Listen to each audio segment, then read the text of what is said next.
आपल्या कामाची कर्तृत्वाची पावती म्हणजे हरिभाऊ शेळके. नाळवंडी जिल्हा परिषद गटातील वांगी या गावचे हे एक सामान्य नागरिक. शेतकऱ्यांसाठी, सर्वसामान्यांसाठी नवीन योजना किंवा जुन्या योजना तात्काळ चालू करा आणि समाजाला न्याय द्या, सर्वसामान्यांना न्याय द्या. नेमकं या ग्रामपंचायतच्या सभेमध्ये हरिभाऊ शेळके काय म्हणाले? उद्देश एकच आहे, सर्वसामान्यांना कसल्याही परिस्थितीत न्याय द्या. बाकी त्यांचा मुद्दा एकच होता, मी शब्दाला पक्का आहे, मी कामाचा माणूस आहे, मला या गोरगरिबाची सेवा करायची आहे. हेच उद्युक्त वाक्य त्यांच्या तोंडातून ऐकायला आपल्याला भेटत आहे. पाहूयात नेमकं या ग्रामसभेमध्ये घडलंय काय.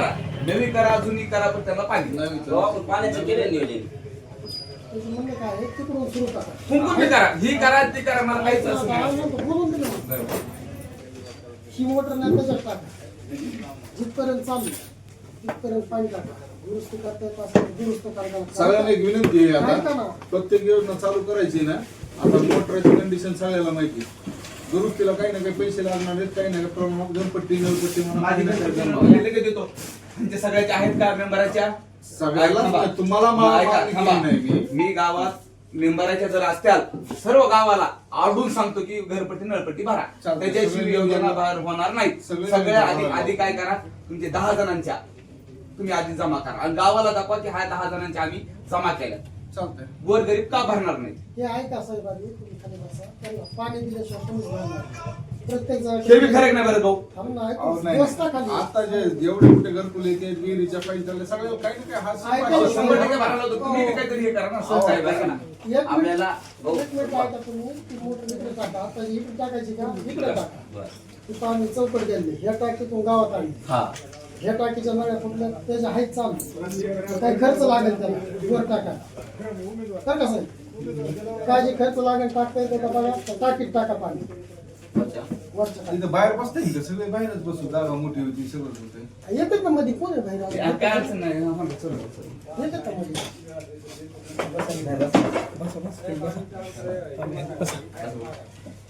आम्ही काय तुम्हाला म्हणणार नाही ते करा ते करा. जे आहे चालू करा. बंद योजना राहण्यापेक्षा चालू राहिलं तर टिकत राहा. आता यांना आपण बाबतीत यांना काय गरज गावात निधी जमा होतो 2 रुपये होत्या. घरपट्टी किंवा नळपट्टी किंवा कुणाची जर भूखंडाचा जर निधी असेल त्यातून त्यात होतं. 3 वर्षाचा किती तुमच्याकडे आजपर्यंत निधी जमा झाला? गेल्या वर्षातच मी सांगितलं 7,000 रुपये जमा झाले. गेल्या वर्षी 7 वर्षाचे जे झालते ऐका ना, त्याच्यामध्ये आता आपण ब्लिचिंग पावडरला सुद्धा 7,000 रुपये घातले असते. एवढी परिस्थिती बेकार करण्यापेक्षा काही ना काही जमा करा. आणि सोडून तर त्याला द्यायचं असेल तर काय 100 रुपये येते तर सांगा म्हणलं. त्यापेक्षा एक जण लाभ घ्या, कोणाला एक वस्तू चेक देऊन टाकतो. 3 वर्ष झालं का नाही? 3 वर्षाचं तुमच्या ताब्यात आहे. ठीक आहे, मला मागचं कुणी इथं नाही त्यांना बोलू शकत नाही. ते बी मी काढतो. ते कुठं काय नाही. ते बी असंच नाही की तुम्हाला माहितीच्या अधिकारात 5 वर्षाचा हे मागितला मी वित्त आयोगाचा खर्च मला द्या ना. याचा काय संबंध आला? अहो तसं नाही. मग ह्याच्यातून जर काही जर कामं झाले हे झाले तर काहीतरी होतंय साहेब. वित्त आयोगातून बरं ऐका, आपण जर हे झाले ना, तुम्ही काय करा, पाणी तात्पुरतं चालू करा. मग भांडा गोरगरिबांना की तुम्ही नळपट्टी भरा. तुमचं पाणी नाही, सुख सुविधा नाही. आतापर्यंत गेल्या उन्हाळ्यात इतक्या पाईप टाकल्या, मोटर टाकल्या, चालू केलं. कोणीच भरायला काहीच जर उपाय तयार नसेल तुम्ही टाकता एका जागा पाणी. त्याच्यापेक्षा तुम्हाला उत्पन्न तयार करायचंय ना, गावात पाणी फिल्टर बसवा. कोणचं? त्यात 5 रुपयाला 20 लिटर द्या. तुम्हाला उत्पन्न चालू होतंय खर्च पाण्यापुरतं. हे आहे का नाही? सगळं गाव बी स्वच्छतेचं पाणी पिऊन तुमच्याकडे योजना फक्त चालवायच्या पण राबवायच्या. आज 10 कोटी रुपयाची योजना आपल्या पाणी पुरवठ्याची. त्यातून तुम्ही राबवू शकता. 10 कोटी रुपयाची योजना सगळ्या आतापर्यंत जे वांगी झाल्या 10 कोटी रुपयाच्या, त्यातून एक तरी चालवा बेनिफिट भेटणार नाही. एकातून तरी तुमची कमाई होईल. त्या कमाईतून तुमचा कारभार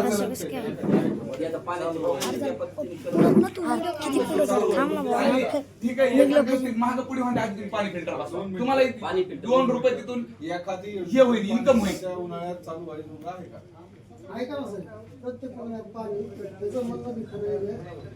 गावात आळ टाकतोच आपण, कसंही भाग ती जर योजना सुरू केली कुलगुडे वस्ती, बसगुडे वस्ती, जाधव काय वस्ती, कुठल्या कुलगुडे वस्ती आणि इकडे शेळके वस्ती. मामा तुम्ही किती दिवस झालं म्हणतात पाणी मला पाहिजे? 50,000 बरं मी किती जाणार माणसं ते गोरगरीब जनता तुमच्या अंगावर आणू का मी लोक? का किती गोरगरीब जनता आपली पोट भरून जगत आहे. बरं तुमच्याकडे म्हणायला का लगेच भांडण्यात उठण्याचा अर्थ नाही. ठीक आहे त्यांनी माझ्याकडे सुपिलंय मी करतो ते. नाही तिकडे त्या सांगा चिरगुडीवाड्याला आणलं पाणी नाही. मी माझं म्हणणं नाही ऐका सर, माझं म्हणणं नाही तुम्ही जुन्यात नव्यातूनच द्या. तुम्ही कशातून बी द्या. जे तुमच्याकडे योजना आहेत त्याच्यातून गोरगरिबांना पाणी द्या. आणि ह्याला बी जातं. जनजीवन ज्यांनी चालू केलंय त्यांचं राहिलं की काम. त्यांना विनंती करावं 2-3 महिने आम्हाला द्या. आम्ही जशी आहे तशी तुमची सुपूर्द करू. काही अडी अडचण आली तर आम्ही नीट नक्की करू. करायला तयार आहे. जलजीवनचं काम कोण तुम्ही 4-5 जण काही जबाबदारी घ्या. आहे ना योजना ते आम्हाला चालू करून द्या. तुमच्या जर योजनेला काही बाधा झाली तर आम्ही तयार करून देऊ. इकडून चालू केलं 5-50 छड्या गेल्या मोटर टाका हे करण्यापेक्षा जलजीवनचं जर चालू असेल तर त्यांना काय काहीतरी करा. मी म्हणत नाही साहेब ऐका ना, नव्यातून घ्या जुन्यातून घ्या नाही तर कशी द्या. गोरगरिबाला पाणी द्या. राणा म्हणत आता खूप अडी अडचण येतात द्या त्यांना. आणि एवढी मोठी योजना हो सर ते म्हणतात असं नाही की फक्त कोणतरी जबाबदारी घ्यावा. काय जबाबदारी घ्यावा की ही पाईपलाईन आम्ही आज चालू करून देतो त्यांच्या हातात. ते 10 जणांनी आम्हाला सह्या द्यावं. आतापर्यंत काही कवा ते कुणाला नाही नाही ऐका ना ते काय म्हणते तर आम्ही द्यायला तयार त्यांना चालू करायला. फक्त जबाबदारी द्या. उद्या आमच्या ताब्यात फोडून देते ना पुन्हा म्हणते नीट करा. ही बी त्यांचं बी खरे. बापू कुठे येतं? बोला बापूलाच काय ते म्हणते द्यायला तयार आहेत. ऐका ना, इथं या मला पाणी काहीतरी होईल ते गोरगरीब पाणी पिते ना बरं भाऊ. डोंगरा तर पाणी किती अवघड आहे राव. तर एवढं योजना असून करायचं काय ग्रामपंचायत? सगळ्या समोरच होईल. माझा तुमच्या ग्रामपंचायतीवर काही हे नाही काही नाही फक्त द्या सुख सुविधा आहेत त्या. एवढं म्हणतं 3-4 लाखाचं फिल्टर आहे. आज ऐका बसून असू बाबा. आई बाबा आपण काम करतो. ओके ना, मग तुम्ही मस्त आता खरं तुम्ही सगळं ऐका ना, मला बी काय ऐका. बरोबर 3-3 महिने लिहून द्या. काहीच होत नाही. आम्ही काय होत नाही सगळ्यांना लिहून बरं, ते जाऊन काम ऐका. करतो आम्ही. बरं, अजून एक सगळ्यात मोठा एक मुद्दा थांबा. आपली शाळेची दुरुस्ती कॅन्सल झालेली. ते सगळे पत्रे फाटलेले. पुन्हा आगुटीला होऊ नये आपले लेकर.